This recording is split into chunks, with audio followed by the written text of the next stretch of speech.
شروع کرتی ہوں اللہ کے نام سے جو بڑا مہربان نہایت رحم کرنے والا ہے۔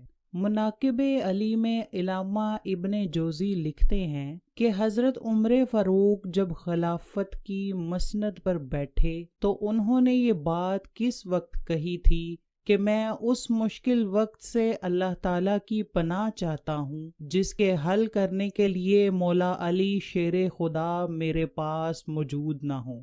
اس کے جواب میں علامہ صاحب خود ہی لکھتے ہیں کہ ایک دفعہ قیصر روم نے چند سوالات لکھ کر مسلمانوں کے خلیفہ حضرت عمر کے پاس بھیجے۔ سوالات ایسے تھے کہ جن کا جواب روم میں بھی کسی کے پاس نہ تھا۔ ان سوالات کا مقصد مسلمانوں کو شرمندہ کرنا تھا تاکہ مسلمان اپنے دین سے متنفر ہو جائیں۔ چنانچہ مسجد نبوی میں عظیم صحابیوں کی محفل جمی ہوئی تھی۔ قیصر روم کا قاصد آیا اور خط پڑھنا شروع کیا۔ خط کی تحریر کچھ یوں تھی کہ بادشاہ روم نے لکھا تھا کہ یہ خط ہے بادشاہ روم قیصر بنی الاصغر کا وقت کے خلیفہ حضرت عمر کی طرف کہ میں نے جو سوالات لکھے ہیں مجھے ان سب کے جوابات بتا دیجئے۔ نمبر 1، وہ کون سی چیز ہے جس کو خدا نے تخلیق نہیں کیا؟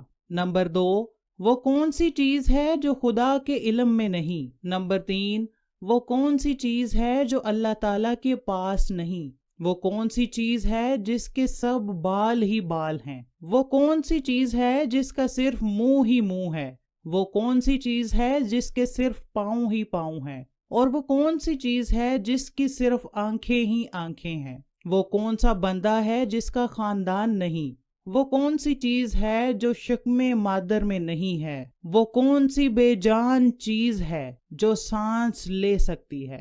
وہ کون سی بے جان چیز ہے جو سانس نہیں لے سکتی؟ ناقوس کی آواز کا معنی کیا ہے؟ وہ کون سی چیز ہے جس نے ایک مرتبہ پرواز کی؟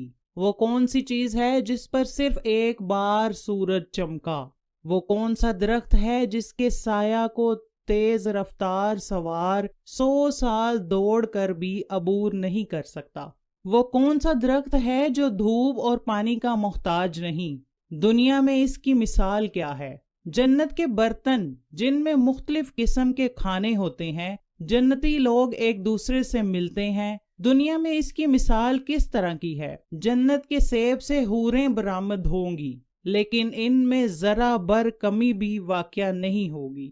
دنیا میں اس کی مثال کیا ہے؟ جنت کی چابیاں کیا ہیں؟ حضرت عمر نے خط پڑھتے ہی فرمایا کہ اس کا جواب تو صرف برادر رسول باب العلم حضرت علی دے سکتے ہیں۔ چنانچہ خط ان کی طرف بڑھا دیا گیا۔ حضرت علی رضی اللہ تعالی عنہ نے لکھا، بسم اللہ الرحمن الرحیم، ما بعد تیرا خط وصول ہوا۔ میں اپنے رب اور اپنے پیارے پیغمبر حضرت محمد صلی اللہ علیہ وآلہ وسلم کی برکت سے آپ کو ان سوالات کے جوابات دے رہا ہوں۔ وہ چیز جو مخلوق نہیں وہ خود خدا ہے کہ جس کو اللہ نے پیدا ہی نہیں کیا۔ وہ چیز جس کا اللہ تعالیٰ سے کوئی تعلق نہیں وہ یہ بات ہے کہ اللہ تعالیٰ کا فلاں بیٹا ہے، حالانکہ خدا واحد ہے۔ خدا نہ کسی کی اولاد ہے اور نہ خدا کی کوئی اولاد ہے۔ وہ چیز جو اللہ تعالیٰ کے پاس نہیں وہ ظلم ہے۔ اللہ تعالیٰ کا فرمان ہے کہ خدا اپنے بندوں پر کبھی ظلم نہیں کرتا۔ وہ چیز جو صرف بال ہی بال ہیں وہ ہوا ہے۔ وہ چیز جس کا صرف منہ ہی منہ ہے وہ آگ ہے، اور وہ چیز جس کے صرف پاؤں ہی پاؤں ہیں وہ پانی ہے۔ وہی چیز جس کی صرف آنکھیں ہی ہیں وہ سورج ہے۔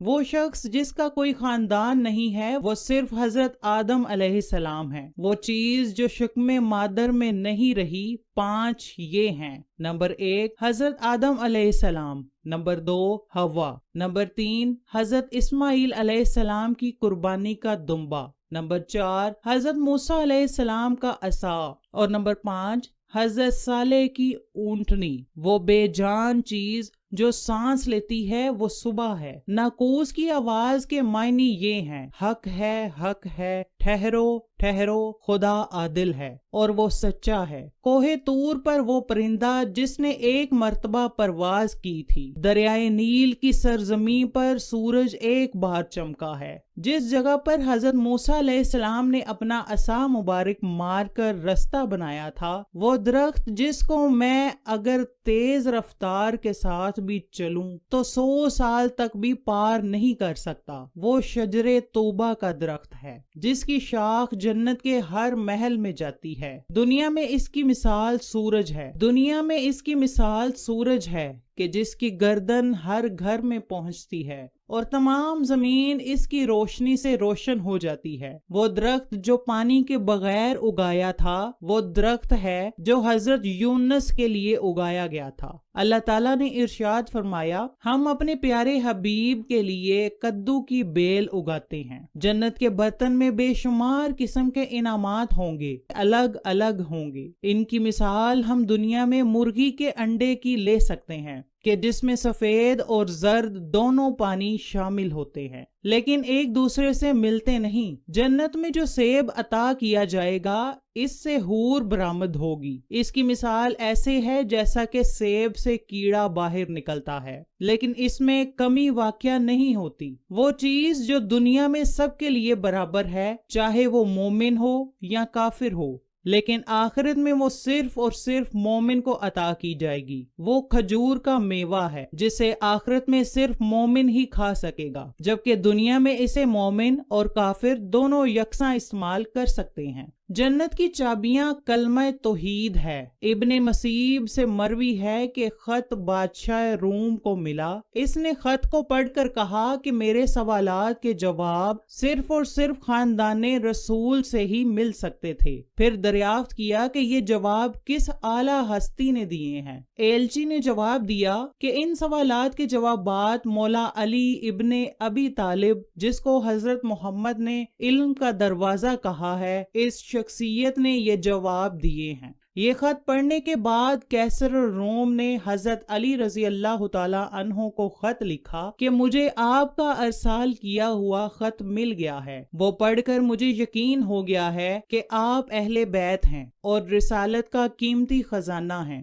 آپ ہی حقیقی شجاعت اور علم کے وارث ہیں۔ کیسر روم نے اپنے دوسرے خط میں لکھا کہ میری یہ خواہش ہے کہ آپ مجھے مذہب اور دین کی مزید معلومات بھیجیں۔ میں خاص طور پر روح کی وضاحت چاہتا ہوں، جس کا ذکر خدا تعالیٰ نے اپنی کتاب قرآن مجید میں کیا ہے۔ اے نبی، لوگ روح کے بارے میں تجھ سے پوچھتے ہیں، تم انہیں بتا دو کہ روح میرے پروردگار کا امر ہے۔ یہ روح کیا چیز ہے؟ مولا علی شیر خدا نے جواباً خط میں یہ لکھا کہ مابعد روح ایک نورانی نقطہ ہے اور ایک غیر مرئی مخلوق ہے جس کو اللہ نے اپنی قدرت کاملہ سے پیدا فرمایا ہے اور اپنے خاص خزانہ سے نکال کر اپنی ملکیت میں رکھا ہوا ہے، اور یہی روح ہی اصل میں ہر چیز کا سبب زندگی ہے، اور ہر زئی روح جاندار کے پاس ایک وقت مقررہ تک امانت ہے۔ جب اس کی مدت مکمل ہو جاتی ہے تو خدا اسے واپس اپنے پاس بلا لیتا ہے۔